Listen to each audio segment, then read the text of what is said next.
Hi friends, பிரபு சார்னா யாரு? எனக்கு தெரியவே தெரியாது அப்படின்னு நடிகை குஷ்பு சொன்னா உங்களால நம்ப முடியுமா?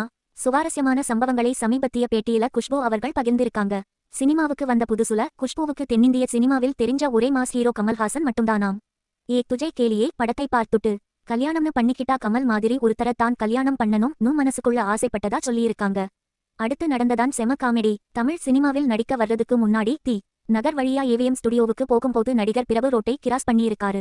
அப்போ குஷ்பு அவர்களோட மேக்கப் மேன் நீங்க பிரபு சாரை பார்க்கணும் சொன்னதும் குஷ்பு யார் அந்த பிரபு ரொம்ப சாதாரணமா கேட்டிருக்காங்க.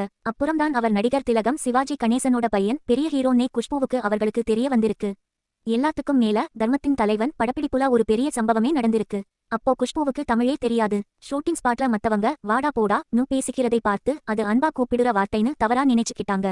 ஒரு நாள் ஷூட்டிங் முடிஞ்சு கிளம்பின சூப்பர் ஸ்டார் ரஜினியை பார்த்து போடா அப்படின்னு சொல்லிட்டாங்க. மொத்த யூனிட்டும் ஷாக். ரஜினி சாரும் அதிர்ச்சியில நின்னுட்டாரு. அப்புறம்தான் பிரபு அவர்கள் ஓடி வந்து போடா அங்கிறது மரியாதையில்லாத வார்த்தைன்னு புரிய வச்சிருக்காரு. தமிழ் தெரியாம குஷ்பு அவங்க செஞ்ச இந்த கியூட்டான குளறுபடிகளை பத்தி நீங்க என்ன நினைக்கிறீங்கன்னு கீழே கமெண்ட்ல சொல்லுங்க. இந்த வீடியோ பிடிச்சிருந்தா லைக் பண்ணி நம்ம சேனலை மறக்காம சப்ஸ்கிரைப் பண்ணிடுங்க.